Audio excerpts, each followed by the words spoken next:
I've already started, and you've heard me say in no uncertain terms, that the Talmud is piece garbage. Okay, it's got some moments in it that are totally brilliant. It's got some application of law principles that are also totally brilliant sometimes. But by and large, it depicts a lot of very small-minded, petty, religious types who are out to make the Mosaic Law into something ugly. The Mosaic Law itself is beautiful. And rabbis for thousands of years have turned it into a piece of trash so that you don't even want to be Jewish. So if you really want to know God, drop the Talmud. But you do need to read it in order to understand just how far from the tree Judaism has fallen versus the Bible. Okay? Believe in Messiah or don't, but don't trash the Mosaic Law. Okay? And that's what they do in the Talmud. Now, having said that, you are now faced with a great big kind of hoax. A big lie by a guy who's now dead, thankfully dead, named Pranadis. And he wrote a scurrilous book that's full of a bunch of lies called The Talmud Unmasked, the so-called secret rabbinical teachings concerning Christians. Now, I'm going to go through that because having said that the Talmud is bad, I want to show you that it's also being falsely accused. Alright, this guy used, of course, as typical of a false teacher, he uses all of his little degrees. He was exposed in a trial, proving that he didn't even know the Hebrew that well. And you can look this up on the internet and find out all about the trial if you want. But, like cominghere.com, this anti-Semite did do his homework first, at least to give a veneer of knowledge. And what he does say, to a certain extent, is true. Okay, this part here, I have no idea who he's quoting. You notice this is a dead giveaway of a hoax. They don't tell you where the quote comes from. Okay? Then this guy goes into his own prologue about the discussion of the Talmud. Now, the funny thing about this is, and that makes me wonder if there aren't two authors. This part of it, going all the way down, is worth reading. It's accurate for the most part, and it's good. It gives you a good understanding of the basics of the Torah and the basics of the Talmud that you can't find in Jewish websites. Alright? And maybe you can find them in other languages, but not in English.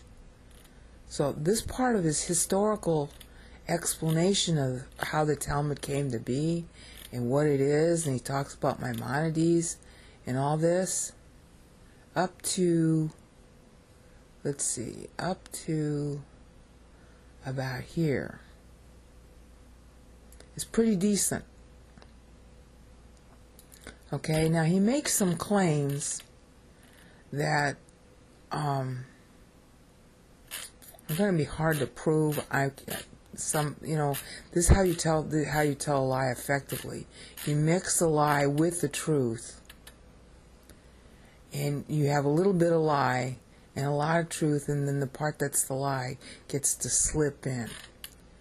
Now the part here that looks like it might be a lie, and I can't prove it really one way or the other, is that he claims that what he's about to tell you about stuff against Christians was cut out.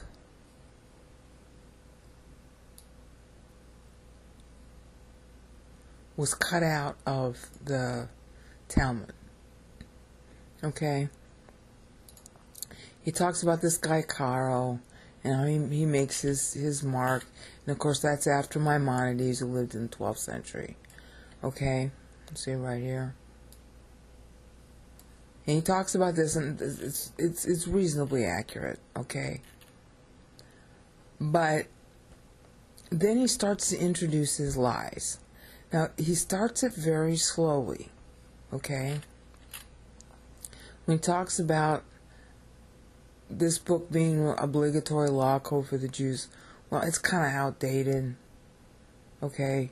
but it is regarded as important. And it starts slipping in junk, okay? The important point is that the Jews have always regarded this work as holy, held it as more important than the sacred scriptures. That's not actually true. They hold it to be important, but not more important than scripture. Okay? Alright? See, so this is where he starts to wave in his lie. Important point to know is that this work, well, what work is he just talking about, this one? Okay? So this work is not more important, it isn't considered holy, and it's not considered more important than sacred scriptures. It is considered important. Okay? And in order to buttress his lie, he starts quoting this, the Baba Metzia, which means middle gate, folio 33a. And this is what he does. It's the same thing Gail Ripplinger does. She takes quotes, this guy also does the same thing, takes quotes that are out of context, or don't refer to what he just said as if it did. Okay? So see, here it says, those who devote themselves to reading Bible exercise certain virtue, but Mishnah and Gemara are the highest virtue. If you were to go look up Baba Metzia folio 33a, you do not find this text. Okay? But you do find text that's substantially similar. Alright? It's not, they don't call it highest virtue, they call it whether you're a better student. Okay? So he's starting to weave in his lie by this translation not really matching the text. In other words, the translation is slightly skewed. Alright? But it is still substantially correct. Alright? And it is offensive. And I really have a hard time believing Jews even believe this. Because, of course, you know, what the Talmud really is it's just a record of what rabbis argued, for good or bad. You know, the rabbis that are in there are not necessarily rabbis that you should believe or agree with. And what basically the Talmud does is it's got a lot of arguments on both sides by rabbis. They just argue. Okay? It's not trying to tell you that what they're saying is true or correct. In fact, the point of the Talmud is to teach you to argue. And that's one of the good things about it. It has good things in it. It's just that too many people regard it as a, wisdom when it isn't. Okay, what it's meant to do and what it does do is simply record their commentaries and what they say. And you're going to see some really offensive stuff in there. Alright, and this is one of the offensive things. I don't know a Jew on earth who would consider the Talmud as important or more important than Scripture, but that is a substantially correct quote in that part of the Talmud. Baba Metzia, meaning middle gate, folio 33a. Now, this is how the lie works. This thing here, in the tract Sopharim, that means scribes, 15:7, volume 30, folio 13b. I can't find that anywhere. Okay, I couldn't find Sopharim. It's not considered part of Talmud. It's considered apocryphal. In Rodkinson's edition of the Talmud, in his own chapter 10, he talks about apocryphal editions that are not regarded as part of Talmud. And Sopharim is one of those books, so it's not technically considered part of Talmud. Alright? But I couldn't even find this section of it. So is this quote actually in there, or did the guy make it up? Of course, he's going to tell you that it was excised. Alright? We'll get to the excision part in a minute. I have to show you how he's developing the lie. And then see the following. It's well-known and highly praised opinion in the writings of the rabbis. Okay? Now, what I did with this thing is I looked up everything I could find. When he gives a quote, I went back over here at Rabbinic Traditions. to see if I could find a quote. See, I put the text in here, and then I searched it, and a lot of times I didn't find it. Okay, so I can't find that quote anywhere. Following, see, when they see, look at this. This is the anatomy of a lie. Here, he's giving a quote that you can find in proof. That's step 1 to telling a good lie. Step 2 is give another book, but the quote isn't in that section.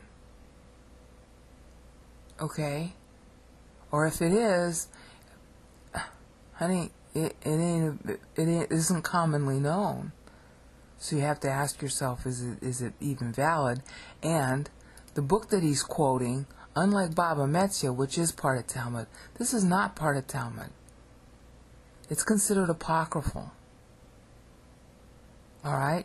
So he's gone from genuine, alright, with a sort of twisted translation. Alright, it's not twisted that much, but it is twisted. To a book that is not part of Talmud, but he's making it look like it is, treating all books as equal. That would be like us treating the Apocrypha, the Christian Apocrypha, and all those goofy, Dead Sea Scrolls as if they were scripture too. They're not, and obviously not. Okay, well, neither is Soferim. Alright, scribes. And sacred scriptures like water versus wine, well, you have to understand that water was more important in the ancient world than wine. But wine is more expensive. So you see, there's a sort of misunderstanding here. There's a very famous thing in the Talmud about if you have a choice between water and honey, you take the water. Water's more important than honey. Okay, well, honey is more important than wine. Okay? But they make it look like, the way he's quoting it here, they make it look like scriptures of less importance. See, he's saying likewise in Soferim. Okay, yeah, but water's vital to survival. Wine is not. Wine is just maybe more enjoyable, depends. Could be bad wine. You see what I'm trying to say? This is the anatomy of a lie. Real book and real Talmud, slightly change the translation to make it look worse. Then take a book that's really not in the Talmud, quote it in such a way to American or, modernize that it's going to make scripture look like it's worse, when that's not what the text is actually saying, if that's even a valid quote, from a non-valid book. See how he's twisting it? And he's aligning it with a valid book. Okay? And then, the third part of the anatomy is that we call something well-known and highly praised opinion. Okay, then he gave a citation here. He gave a citation here. Where's the citation here? None. Yeah, because where is this? Show me where that text is, boy. Okay, you're already giving me a citation. How come suddenly you can't give me a citation? Maybe because it's not really there? Because, honey, I can't find this. Now, that's why I let off this video saying how much I hate Talmud. I have a vested interest in wanting to like it because of my family, but I have a vested interest in wanting to prove to you how bad it is because I personally hate it. Okay, but honey, this text ain't in there. Alright, that's a pretty offensive statement. And I don't know a Jew alive who would agree with it. Okay, not one. Okay, and then he see, this is the lie part. This is a lie because it's not part of Talmud. And this is a lie because, where is this, honey? You don't even give a citation. Why? Because maybe you're making it up. Maybe you're pulling it from someplace else and pretending it's part of Talmud. So in order to make that lie work, he now reverts back to something that really is there. Okay? That really is in the Sanhedrin. I'm not sure that it's really in Sanhedrin 10. But it is true that there's text substantially saying this in the book of Sanhedrin, which is part of Nezikim. Damages. It's called damages in English. Sanhedrin, of course, everybody knows what that is. I don't have to translate that. That's actually a Greek term, not Hebrew. Okay. So then, where a difference of opinion between law and the doctors, the words must be taken as God. See, he's got a real quote here that's substantially true. Okay. And he's got a real quote here. This is what it says. Okay? That's true. Alright? I can't find this. I can't find that. So you see, he's alternating between, at best, the doubtful quote that's not even part of Talmud. Most you can say is some Jews wrote it, and of course Jews are going to have strong opinions just like Christians do. If I were Jewish, I'd be pretty pissed off at Christians too. I'd be making nasty remarks against Christians and Gentiles too, if I'd been persecuted the way the Jews have been. Okay? But, hello, this is a twist at best, if it's even in there. Where's this? What Jew would believe in that? And then he goes up to something real. Alright? And who's going to agree with that? See, the Talmud, as much, I can't stand it, but the truth is, the Talmud is a collection of rabbi discussions, and you're supposed to argue that in yeshiva. That's what everybody does in yeshiva. When you're learning Talmud, when you're taught Talmud, you're supposed to argue the different positions. That doesn't mean you agree with them. So a lot of really ugly stuff is in the Talmud on purpose, to enable you to argue. And you take positions, and you're supposed to pair off. You have like a study buddy, and you pair off, and one of you takes one side, and the other takes the other side, and then you argue with each other over those points in the Talmud or the Mishnah. That's what you're supposed to do. It doesn't mean you agree with either side. So in defense of the Talmud, you have to say that they include the warts on purpose to teach you how to argue. All right? And then, you got this. That's a real quote. This, I don't know where it comes from. Alright? And then, since he set you up with falsehood and, a little bit of falsehood here, okay, a little bit of true here, a little bit of true here, now he's got you hooked. Okay? So then he launches into this big thing. Now look at this. This is sly. What Christians have thought of the Talmud is amply proved. Okay, now think about this. This whole thing is designed to make Christians hate Jews. Alright? So instead of saying whether the Christians are right in what they think, he just says this is what they thought. Yeah, because you can't, in good conscience, say that they're right. The anti-Semitic Catholicism rose under Constantine, not before. Constantine gave it a voice. Constantine gave it a unity. And Constantine and his sons executed some of the most vile laws ever on the books. Diocletian did them first, and Constantine just picked up everything Diocletian did. Diocletian's one of the few emperors you can actually prove did persecution of Jews and Christians. Constantine picked up all those laws of Diocletian and just changed the name of the victim to the Jews. Okay? Just changed the name.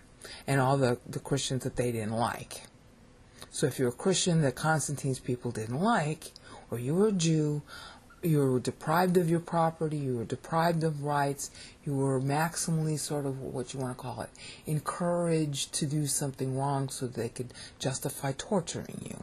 And in my Ephesians 1 reparsed doc, in the section syllable 283 on Diocletian forward, in the chronochart section, I have links to the actual laws that you can find on the internet at 4thcentury.com, and you can read the laws yourself. Justinian, the Justinian Code, was a continuation of those laws. So what Christians have thought of the Talmud is not a valid argument, because the Christians were stupid. The Christians were evil, totally evil under Constantine. Constantine was so evil, God didn't even let his family live for 3 generations. They were all sterile by the 3rd generation. And they didn't even last 4 generations. So the 4th generation curse didn't even run that long for them.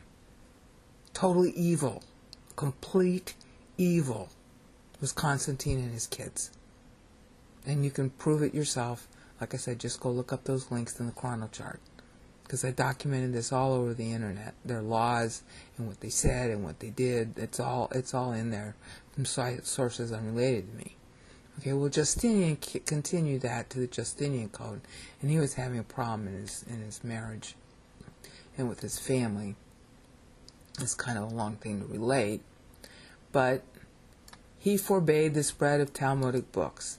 This is when they really started cracking down on the Jews. It was even worse when he came back into power. They went back and forth on how they were hurting the Jews. Okay? Later they were condemned by Roman pontiffs. You see what this guy is doing? He's thinking that if he tells you Christians think of the Talmud and the pontiffs condemn them, that the Jews must be bad. Because if you're a Christian and other Christians do this, then you have to agree with them. Okay, so everything he's going to accuse the Jews of doing, he's now doing to the Jews. This is the anatomy of a lie. Continued. Okay?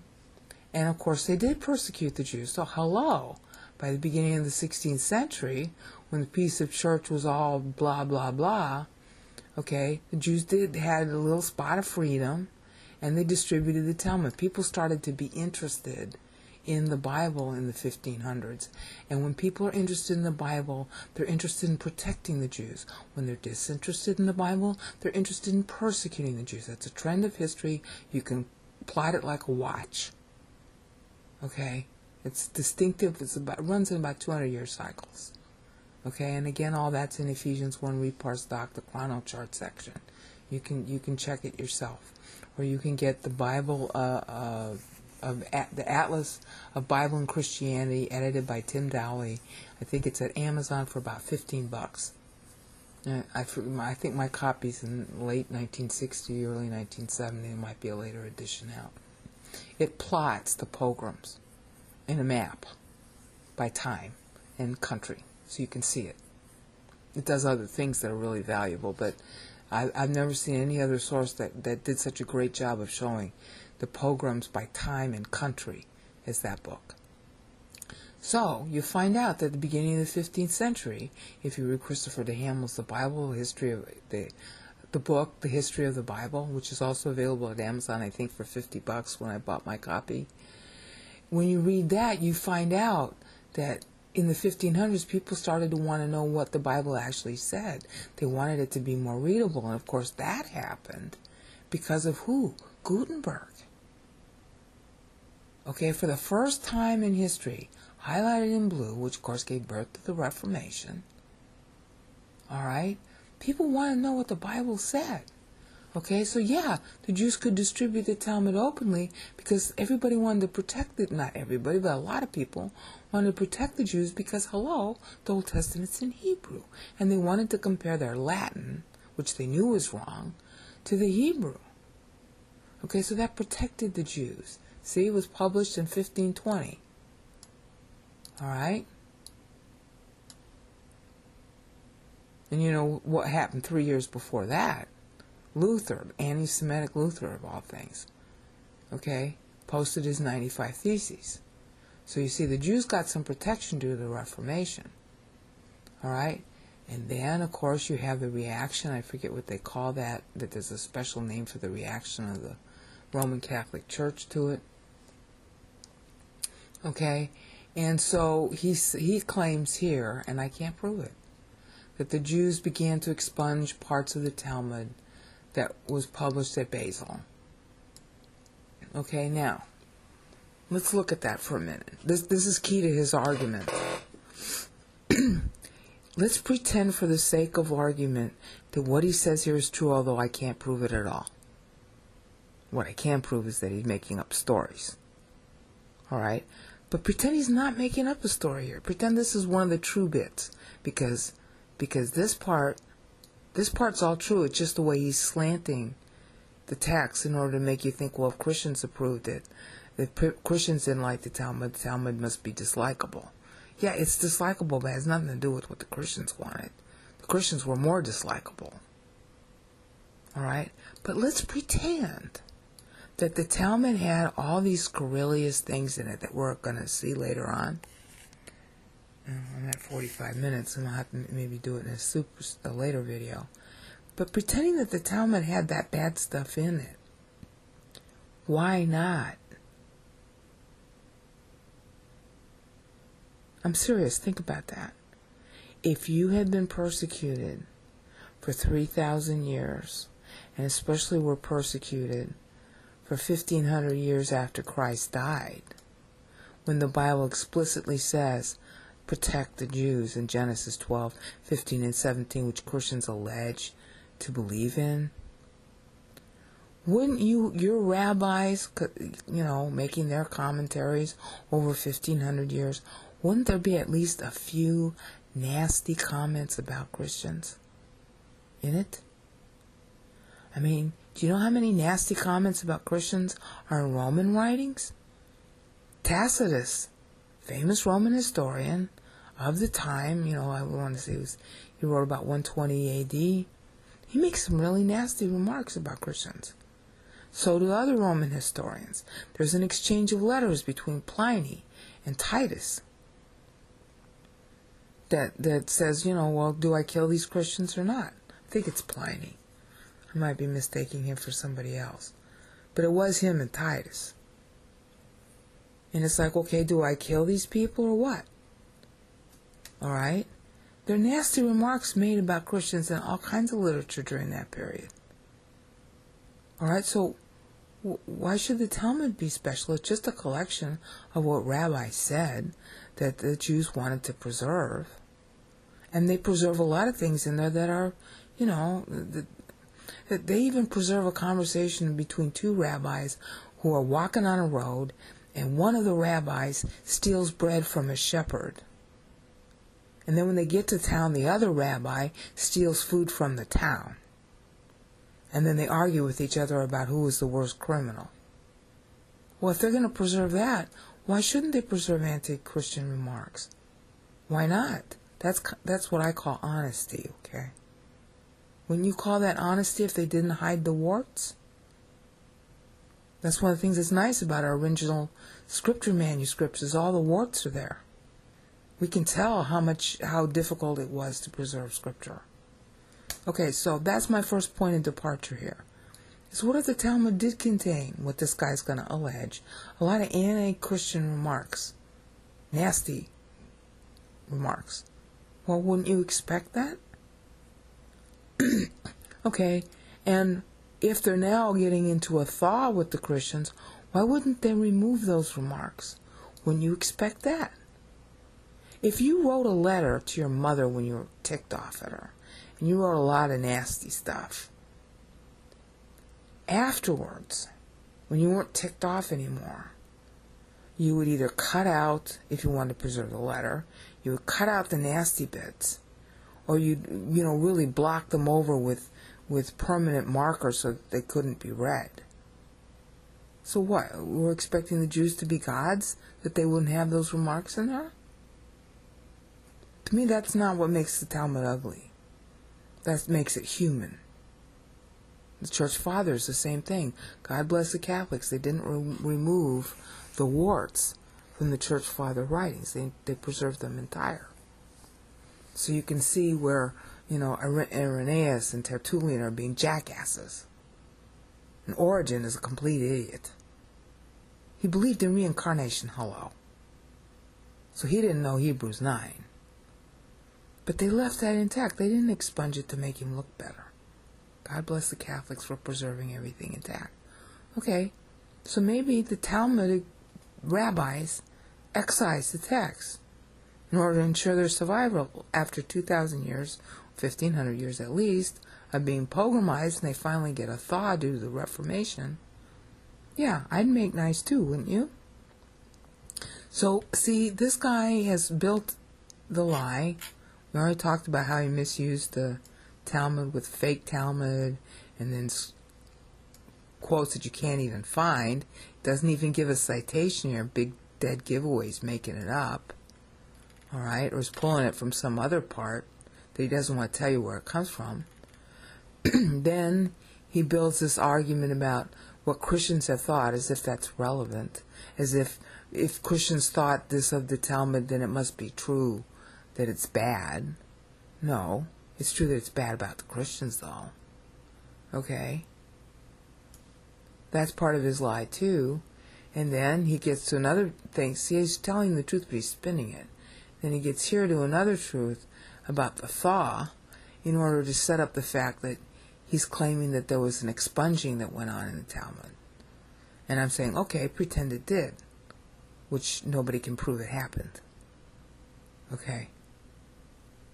Nobody can prove the expunging that he claims took place. All right?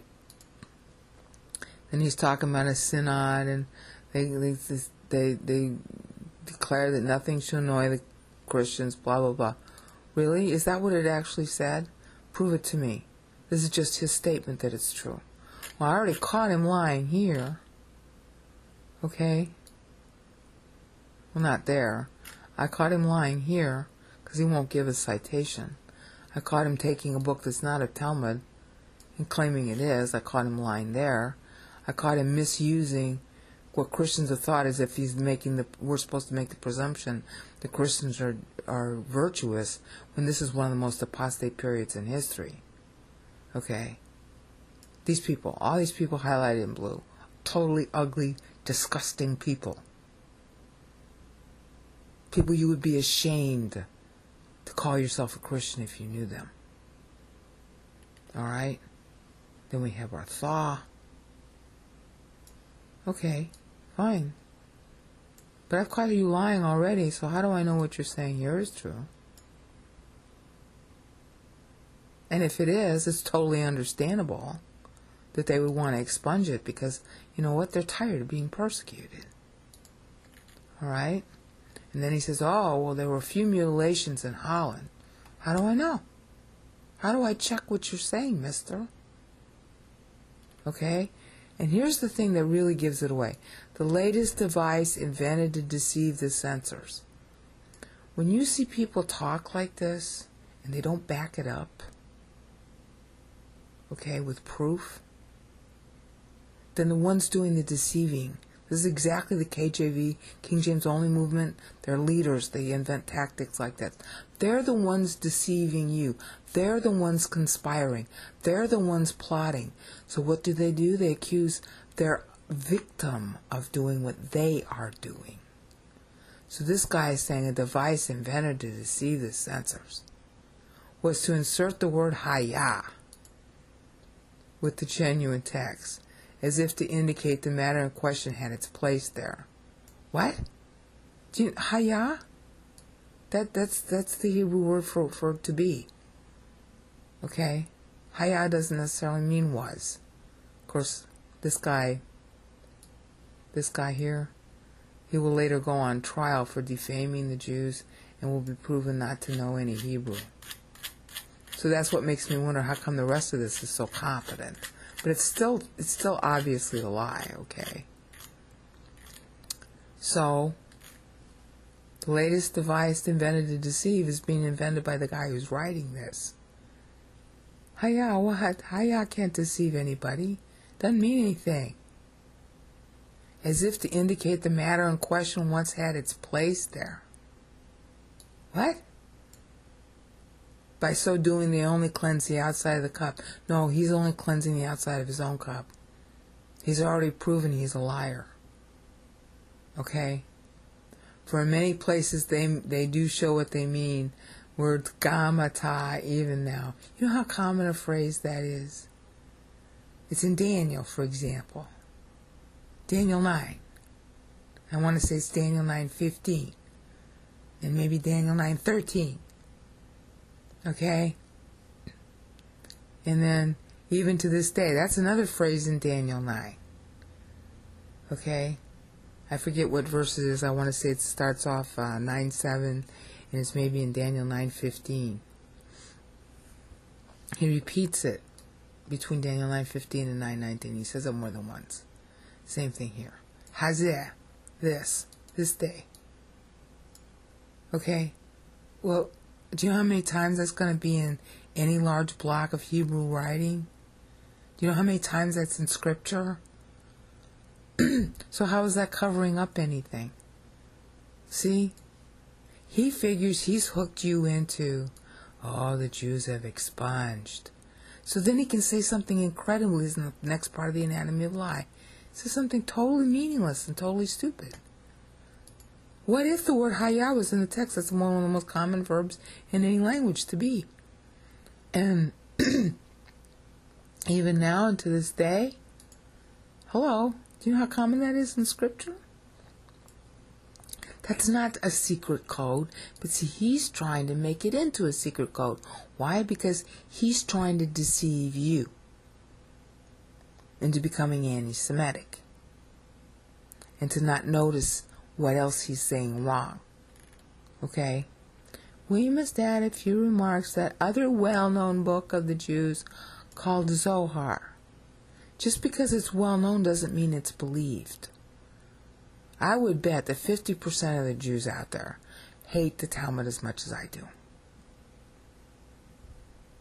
But not for the reasons this guy's invoking, but rather for the reasons that the rabbis are petty. And it's just not at all what the Mosaic Law says. Okay? It's got its usefulness in certain limited secular respect. But hello, Zohar? Do you know how many Jews laugh at the Zohar? It's mystical Kabbalism. A lot of Jews don't believe in it. But he's very well known. See, very well known doesn't mean very well believed. You see how he's sliding the words in? Very well known. And then he says, according to some rabbis. What, 5? 10? Rabbis that most other rabbis would respect? You see? Moses gave us secret. He didn't pass this on to Joshua, but to Aaron. Yeah, Aaron the high priest. Secret information. Okay? The oral teachings of the Zohar. Oh my goodness. Okay, first of all, you can't get a copy of the Zohar easily online. But search on Zohar and you will find one English translation that I could locate. It's otherwise in Aramaic, and you can get that in the original. But look for it in Spanish, if you can read Spanish, because you can get the whole Zohar in Spanish in PDF. Okay? And if you don't know how to get any of those things, just PM me and I'll send you a link. Okay, but see, some rabbis, very well known, he's making it by this sly phrasing. See, I do law for a living, that's how I notice these things. It's not saying very well believed, it's just very well known. What can be very well known that the Arabs are anti-Semitic, that doesn't mean people like them. Okay? Some rabbis, yeah. Some Arabs are not anti-Semitic. Okay? Some rabbis think the Zohar is something important. Okay, but the Zohar was written in the Middle Ages. During the Reformation even.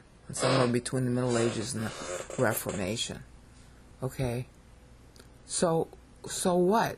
Some guy in the Middle Ages makes up a lie that Moses passed down information to Aaron. Nobody in his right mind is going to believe that over Scripture. They might have fun with it. Okay, they might have fun with the ideas, but they're not going to believe it actually comes from God through Moses 1,000 years after the fact. Well, actually, 3,000 years after the fact, because Moses lived 1400 BC. Okay. Sorry this is taking so long, but sometimes you have to go slow in order to demonstrate something. Okay, we had stopped with the Zohar, showing how this anti-Semitic website, and actually it's an article back in 1892 by this guy. You can download the book from Google Books. Okay, but be sure to look up this guy because he was part of a trial and they proved him incapable and incompetent. So he must have had a ghostwriter for a lot of this, because a lot of this is competent. Alright, I actually don't understand why this part is competent, and it weaves in, as I've already shown you, it weaves in little lies. This got a lot of competence right here. Of course, he could have just copied it from, Jewish sources. But he did a good job of copying it. Good, very succinct. This is actually a better source for reading how to understand Talmud than you can get in Jewish sources. Okay, until you get here. At this point, the lie starts to be woven in. Okay? This is where they're it's true that that's important. Okay? But it is not true that this is regarded as holy. It's really not true that the Talmud is regarded as holy either. Okay? And certainly not regarded as more holy than Scripture. Okay? So this guy didn't know anything about yeshiva training. Okay? The Talmud is preserved to teach you how to argue. Alright? What I find sickening about it personally is that the rabbis were so sickening. Okay? But it's good training in how to argue. Alright? And that's what you're taught in yeshiva. Sorry about the noise in the background, but it's too hot here. Alright. So then we talked about how this is a real tractate. And this is it's slightly skewed, but it's a true enough quote. This is not a book in the Talmud, but it is a book that's part of Judaism. Okay, called Scribes. Soferim means scribes. Okay, and can you find that quote? Well, let me know. Alright, but even if you can find it, this guy makes it look like Scripture is less important, when in fact it's a running theme in the Talmud that water is more important than everything. Alright, so he's taking it out of Talmudic context at best. Okay, then he's got no citation here, which means that somebody's making it up or he's pulling it from some other, part that's allegedly of Judaism but is not in the Talmud, in order to, advance his lie. The best lies are told when you mix truth and lies together. Okay, and then you got this one, which is really, truly in the Sanhedrin. Okay, I'm not sure it's in Sanhedrin 10, but I remember this quote actually being in the text here at Rabbinical Traditions. Okay, I remember that quote. So it's in there somewhere. Okay, and then, this is really in there, but it's kind of, he's not really taking it out of context there. Okay, this, I can't find anything to it. So you see, we got a little mix of truth and lies alternating. Okay? Then our next lie was what Christians have thought of the Talmud, as if, if it's Christian opinion, it must be correct. And in fact, what he's doing is he's citing the most apostate, ugly, bestial Christians in history. Namely Constantine, who adopted all of Diocletian's laws, lock, stock, and barrel, and all he did was change the name of who the persecuted person should be. In other words, Diocletian rabidly persecuted the Christians, very much so. And that's what Diocletian did, and then Constantine just changed the name as to who the object was. But it continued the same ugly laws, okay, that Diocletian passed. Okay, and then this was continued again by Justinian and the Roman pontiffs, and this was the darkest period in Christian history. Right here. Really, really, truly ugly. And I told you that you can find it at syllable 283 in my Ephesians 1 reparse doc, where you can find links to all those laws that were actually on the books during that time. And read it for yourself and decide for yourself. Okay, then here's the Reformation, when the Talmud is freed up, it's no longer persecuted, and the allegation made by this guy is that the Talmud was cleaned up of its nasty, anti-Christian verses.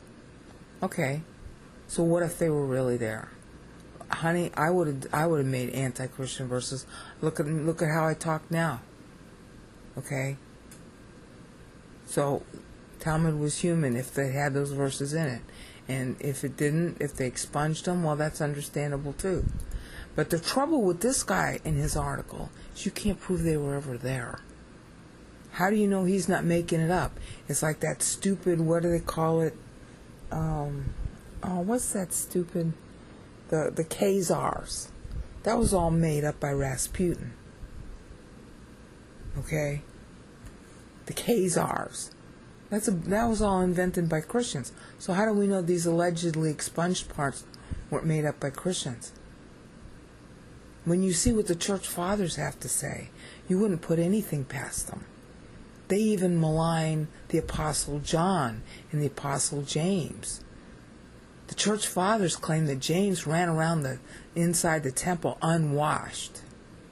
The apostle, I forget if it was Irenaeus or a guy before him, who claimed that the Apostle John, at the ripe old age of like 110 years old, went running out of the Roman baths in order to avoid a heretic. Does that sound like the John of the Bible to you? I don't think so.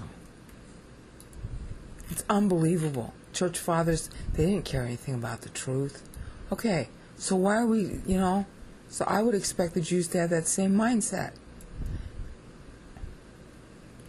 Okay?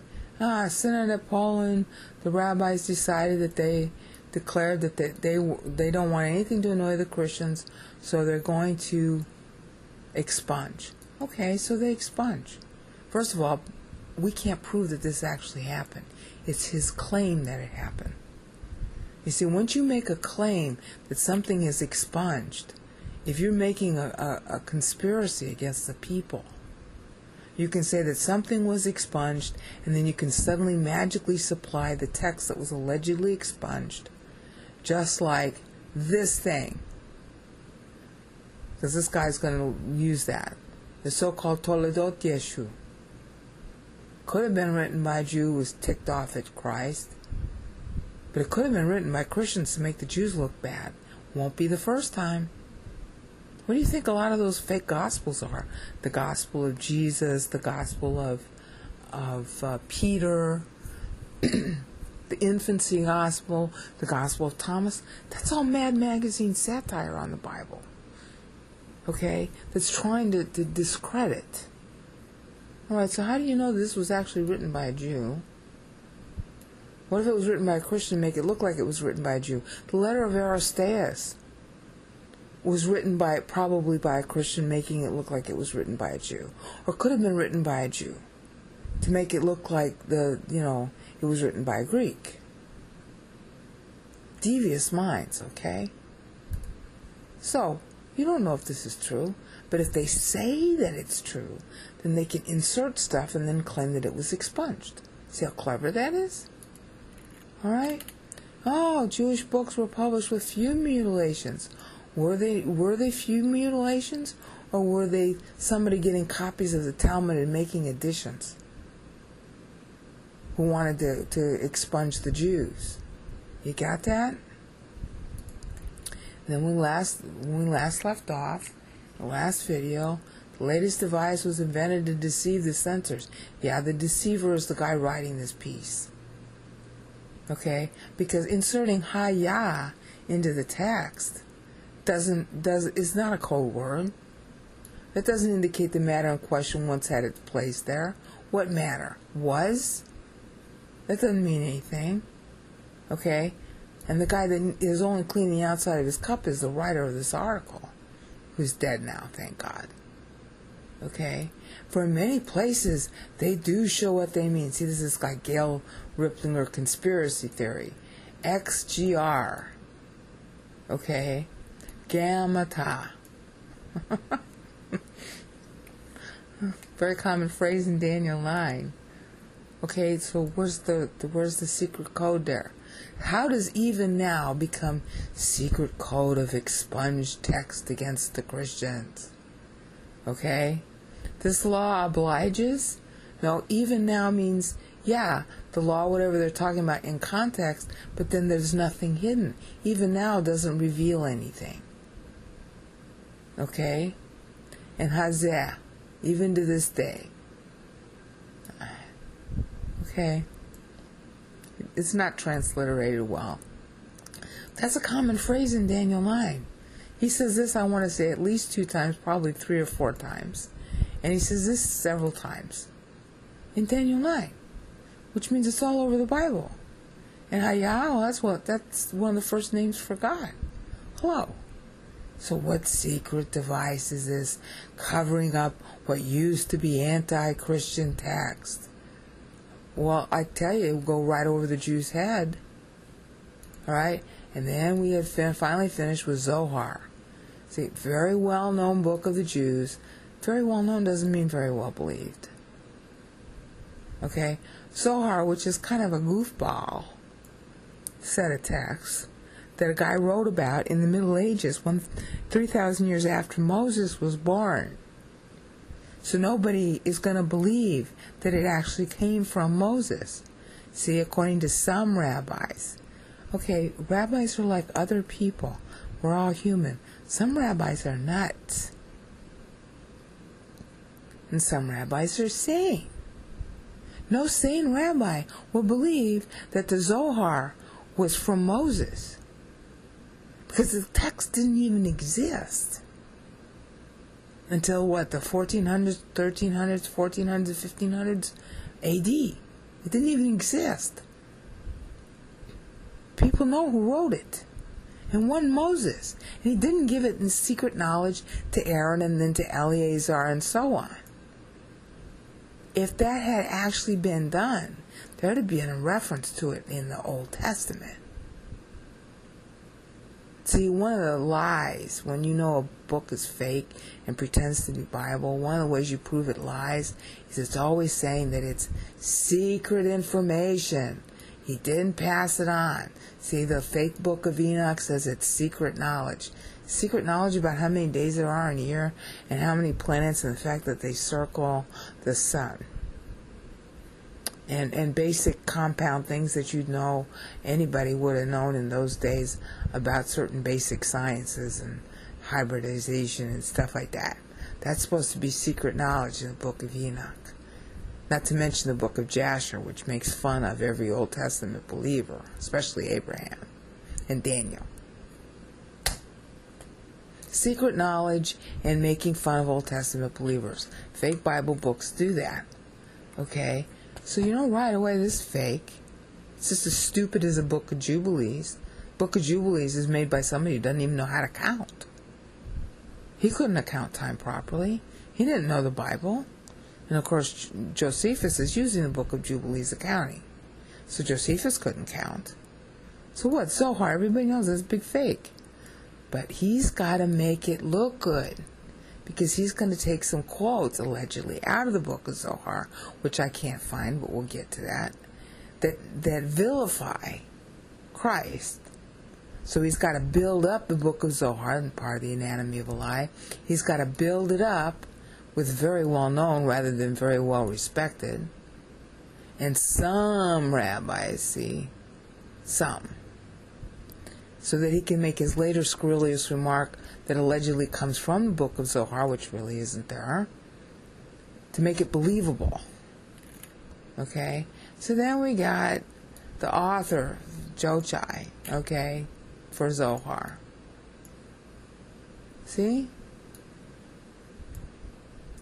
But that's not exactly true. Alright? See? Rambam didn't know about it, and pretty much everybody knows it was invented in the 1500s. Okay. 1300, sorry. Ding, ding, ding, ding. Okay. But because he's mentioning it and he's going to draw later a remark that's really nasty, that's why he's got to pitch it here. He's telling you some things that are true, but he's slighting them with a very well known in some. You're getting that, right? And then this allegation, which is demonstrably false. Okay? And then this. Okay? And then he adds in extraneous information. 3 volumes in a large octavo. Whoopie-doo. What do you need to know that for? Okay? Many other works. And then he does the trick that Peter Ruckman does. Citing and citing and citing and citing. It's like my favorite guy.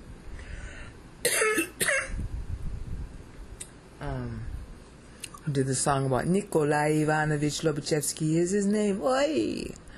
Citing the Vladivostok telephone directory, as many Hebrew words and names of books as he can, he just sticks in. Okay? And it's true enough.